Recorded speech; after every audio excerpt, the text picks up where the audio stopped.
Hello friends, இந்த வீடியோவில் என்னோடய ஃபர்ஸ்ட் இயர் ஆனிவர்சரிக்கு என்னோடய ஹஸ்பண்ட் எனக்கு என்ன சர்ப்ரைஸ் கொடுத்தாங்கன்னு தான் பார்க்க போகிறோம். இது பார்ட் 1 வீடியோ. அப்படி நாங்கள் எங்கே போயிருந்தோம்னா கேரளா ஆலப்புழா தான் போயிருந்தோம். இது எனக்கு ரொம்ப சர்ப்ரைஸ் ஆனதுன்றதுனால ஃபர்ஸ்ட் என் ஹஸ்பண்ட் என்கிட்ட சொல்லவே இல்லை நாங்கள் போட் ஹவுஸ் போய் தாங்க போகிறோன்னு.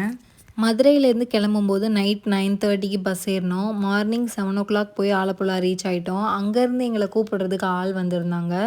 11:30 தான் போட் ஹவுஸ் செக்இன் டைம்.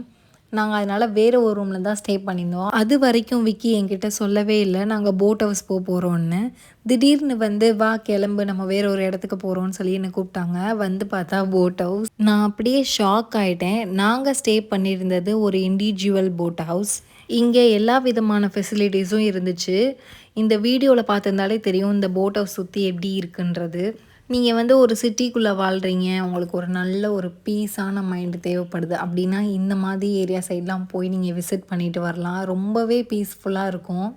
என்னை பொறுத்தவரை ஃபுட் மட்டும் எனக்கு எங்கே போனாலும் பெருசாக சூட் ஆகாது.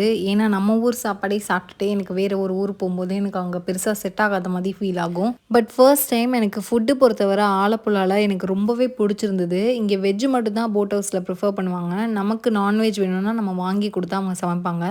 அவங்களே நான்வெஜ் வாங்குகிற இடத்துலையும் போய் நிறுத்திட்டு நம்மளை வாங்கிக்க சொல்லுவாங்க. நமக்கு தேவைன்னா நம்ம வாங்கி கொடுத்து சமைச்சு தர சொல்லலாம், அவங்க சமைச்சு தருவாங்க. போட் ஹவுஸில் இருக்கும்போதே அவங்களே ஒரு சின்ன படகு ஒன்று ப்ரிஃபர் பண்ணுவாங்க. அதில் அந்த ஃபுல் கிராமத்தையும் சுற்றி காட்டுறதுக்காக. அப்போ நாங்கள் அந்த மாதிரியும் கிளம்பிட்டோம். ஃபுல்லாக படகுலேயே போய் நாங்கள் அந்த கிராமத்தை ஃபுல்லாக பார்த்தோம். ரொம்ப அருமையாக இருந்ததுங்க. அந்த கிராமமே தண்ணியை சுற்றி தான் இருக்குது.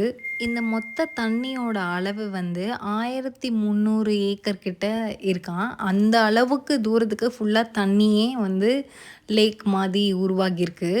இதில் என்ன அழகுனா காய்கறியிலேருந்து சிலிண்டர் வரைக்கும் எல்லாமே படகுலேயே டெலிவரி பண்ணிட்டு போகிறாங்கங்க. அந்த மாதிரி இங்கே இருக்குது. எல்லார் வீட்லேயும் எப்படி ஒரு காரோ ஒரு பைக்கோ இருக்கும்ல, அந்த மாதிரி இந்த கிராமத்தில் எல்லார் வீட்லேயும் ஒரு படகு கண்டிப்பாக இருக்கும். இதை பார்க்கும்போது ரொம்ப ஆச்சரியமாகவும் இந்த மாதிரி இடத்துல நம்ம வாழ்ந்தால் எப்படி இருக்கும் அப்படிலாம் நமக்கு இமேஜினேஷனில் போகுது. அதே போல் நம்ம ஊரில் என்னெல்லாம் இல்லீகலோ அங்கே அதெல்லாம் லீகல். லாட்ரி, கல், இந்த மாதிரி விஷயங்கள்லாம் அங்கே லீகலாகவே இருக்குது. இதெல்லாம் தான் நான் போட் ஹவுஸில் ரொம்ப வியப்பாக பார்த்த விஷயங்கள். போட் ஹவுஸ்க்கு அப்புறம் நாங்கள் ஈவினிங் எங்கே போயிருந்தோம்னா ஆலப்புழா பீச் போயிருந்தோம்.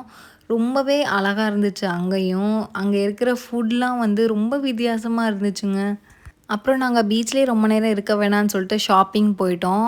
கேரளா சாரீ வாங்கலான்னு சொல்லி பிளான் பண்ணி போயிருந்தோம். அங்கே கையிலே தரிச்சுலாம் சேல் பண்ணுறாங்க. ரொம்பவே நல்லா இருந்துச்சு. தென் ரிட்டன் நாங்கள் போட் ஹவுஸ்க்கே கிளம்பிட்டோம். போட் ஹவுஸ் போயிட்டு அங்கே எங்களுக்கு சர்ப்ரைஸ் பண்ணாங்க. கேக்லாம் வாங்கி கட் பண்ணி ஒரு மாதிரி ஜாலியாக இருந்தது. வித்தியாசமான ஒரு அனுபவமாக இருந்துச்சு.